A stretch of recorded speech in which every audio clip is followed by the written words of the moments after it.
ហើយមិនពងមកការងារមិនក៏ពងមកហមអញ្ចឹងនេះពូតនេខ្លាំងមែនវាសេតខ្លាំងពេកនេះក្មួយ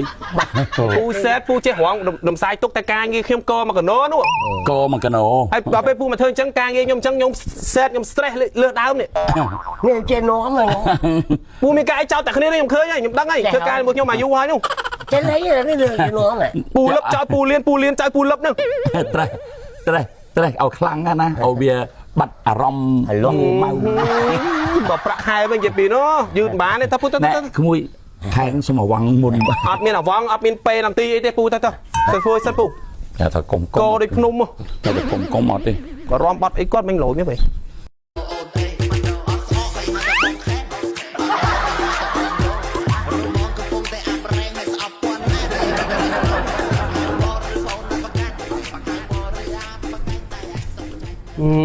ពូឥឡូវធ្វើការយឺតមែនពូ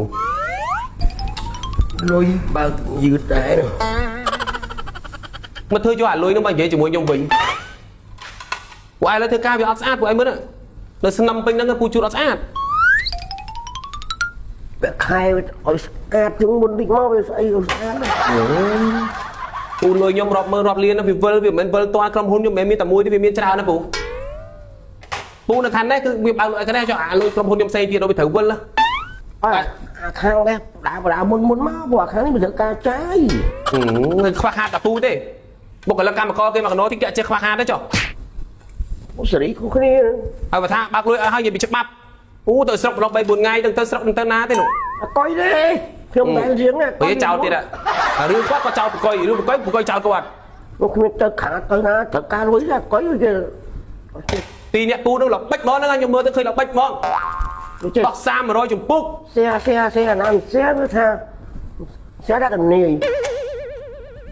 ពួកឯងនៅតែធ្វើការមិនស្អាតទៀតខ្ញុំលែងឲ្យធ្វើខាងហ្នឹងខ្ញុំឲ្យពួកឯងទៅធ្វើខាងកន្លែងក្តៅម្ដងមើលពួកឯងមើលមិន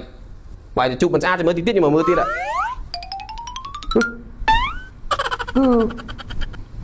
បើ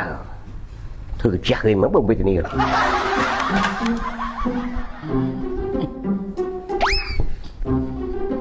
អើយចាំតែស្អីណាអូយដាក់ព្រឹកមួយស្អីហ៎អត់ចូលទៅថៃរៀបដល់ម៉ោងរៀបភួយរៀបភួយសិនបើខ្ញុំមិនទាន់ចេញទៅក្រៅផងមិនមកចូលរៀបក្នុងបន្ទប់ខ្ញុំចឹងអាណាដឹងហើយចូលឧទាហរណ៍បើសោយមកឲ្យខ្ញុំអត់មានសលៀកបំពាក់ទេមិនដល់កឃើញមានអីឃើញមានអីមិនឃើញតែខ្ញុំក៏មកគេឃើញពួកឯងចង់បំពេញខ្ញុំហ្មងអត់ហ៊ានអូយម្ល៉េះខ្ញុំធ្លាប់ឃើញតកែស្រីតកែប្រុសទៅបំពេញឈ្នួលកម្មករហើយនេះស្អីគេពួកឯងកម្មករឈ្នួលខ្ញុំមកចង់ធ្វើស្អីខ្ញុំដល់ម៉ោងរៀបភួយស្អីបើខ្ញុំមិនទាន់ភ្ញាក់ពីដេកផងមករៀបអូយឃើញភ្ញាក់មួយសាទៅបាត់មួយសាមិនឃើញមកនឹងវិញខ្ញុំភ្ញាក់មកតែងខ្លួនស្លៀកពាក់ហើយខ្ញុំមកដេកវិញហ្នឹងស្មានទៅផ្សារបាត់ហើយអត់ចេះមើលមុខមើលក្រោយស្មានខ្នាយអោហើយមកឃ្លានរៀបខ្លាំងពេញមករៀបអើយរត់តែដេកពួនបានឯងមិនទាន់ងើបផងមកឃ្លានរៀបជាណាស្ងល់ដែរអាក្រោកហើយទៅបាត់ហើយចាប់ឡើងមកដេកវិញស្មានទៅផ្សារទៅនេះទៅនោះក្រុមហ៊ុនបែរមកដេកវិញហើយគិតទៅមែនអញ្ចឹងចេះរស់ស៊ីមានដែរណាចាស់ធ្វើអីក៏កេះខុសដែរអូវ៉ាហើយក៏មកឃើញផ្ទាល់ហ្នឹងបាទខ្ញុំថាដីនេះហុងស៊ុយណែបើហុងស៊ុយអញអ្នកមើលមិនដឹងព្រោះអញវាខ្សែចិនអរេណែតំណៃយល់ទេគាត់អញចូលមកខ្វោព្រាមអញមើលទៅតំបន់ភ្នំនេះកែបភ្នំកែបកពតយើងនោះអានេះខេត្តកែបដែរខ្ញុំមកពូខេត្តកែបហ្នឹង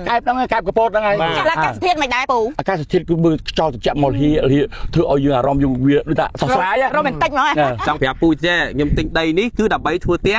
លំហែចុងសប្តាហ៍អញ្ចឹងសម្រាប់តែគាត់មានលុយកាក់ហើយគាត់មិនដឹងថាគាត់ធ្វើម៉េចដើម្បីឲ្យខ្លួនឯងមានក្តីសុខភាពមង្គលគាត់មកទិញដីណានៅគម្រោងឆ្នេរកោងកាងនេះទៅព្រែកនេះគឺភ្ជាប់ទៅនឹងសមុទ្រយើងចង់ជិះទៅលេងកោះចូលសមុទ្រធំគឺអត់បញ្ហាប៉ុន្តែនេះសំខាន់កាត់ប្រសាសន៍លោកក្មួយបន្តិចលោកក្មួយមេតកែយើងលោកក្មួយសំខាន់ចេះនៅផ្ទះនោះគេធ្វើអញ្ចឹងតូចគូតទៅនេះអាព្រែកនេះអាព្រែកចំអញមិនបានផ្ទះធ្វើតូចគូតមកចូលខ្ញុំវិញព្រែកសមុទ្រហើយចុះគាត់ថាព្រែកចឹងទៅបាច់អាព្រែកគាត់ដឹងអាឈ្មោះខ្ញុំអញ្ចឹងដែរនិយាយតែព្រែកទៅទេហ្មង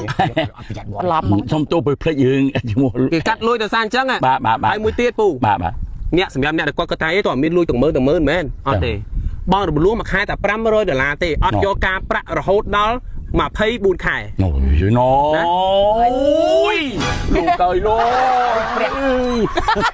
គេពួកឯងធ្វើការកាត់ប្រាក់ខែតិចតិចមកទិញដីឡូទុកដល់ពេល គេមកទិញច្រើនណា បើសិនជាលោកតកែយើងគាត់អនុញ្ញាតយើងអញ្ចឹងគាត់ឲ្យយើង10%មុនណាចូលរួមបឹបយើងអាចហើយណា អីនេះមកពេលដែលទឹកគេហៅទឹកនេះទឹកទៀបយើងចាក់ក្តាមចាក់បកាចាក់អីនេះជឿដូចមើលនេះប្រៃកោងកាងហ្នឹងហ្នឹងអញ្ចឹងអញ្ចឹងបានខ្ញុំទិញហ្នឹងហើយយើងឃើញផ្ទះខ្លះគាត់ធ្វើហើយ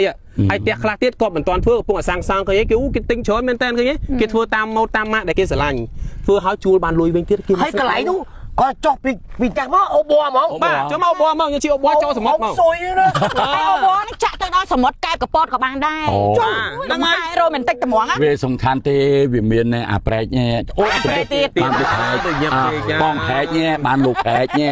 ប្រែកលោកប្រែកសមុទ្រនេះ ឥឡូវតែ ណាឲ្យលោកប្រែកយ៉ា គាត់នៅនឹងហើយ ឥឡូវចេះពូទាំងពីរតោះខ្ញុំនាំពូដើរមើលគម្រោងនេះឆ្នេរកោងកាងបន្តទៀតមកពូមក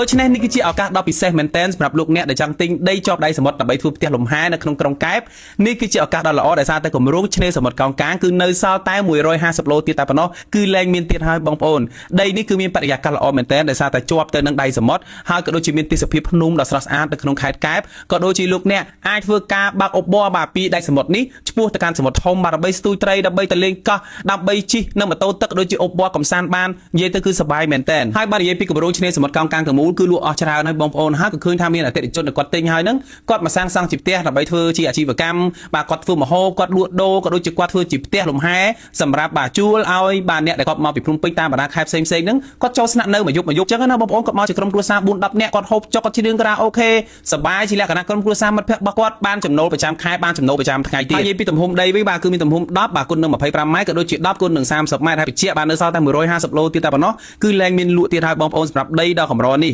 ហើយបើនិយាយពីការបង់ប្រាក់ងាយស្រួលមែនតើបាទបងដំបូងតែ 10% ទេនៅរំលោះមួយខែគឺ$500រយៈពេល2ឆ្នាំដោយគ្មានការប្រាក់បានអញ្ចឹងសម្រាប់លោកអ្នកដែលចង់ខលសួរដើម្បីសាកសួរព័ត៌មានលម្អិតបាទឬក៏តាក់ទងតាម Telegram ក៏បានដែរគឺលេខទូរស័ព្ទ087 27 66 និង 66 ឬក៏ Facebook Page ឆ្នេរសមុទ្រកោងកាង1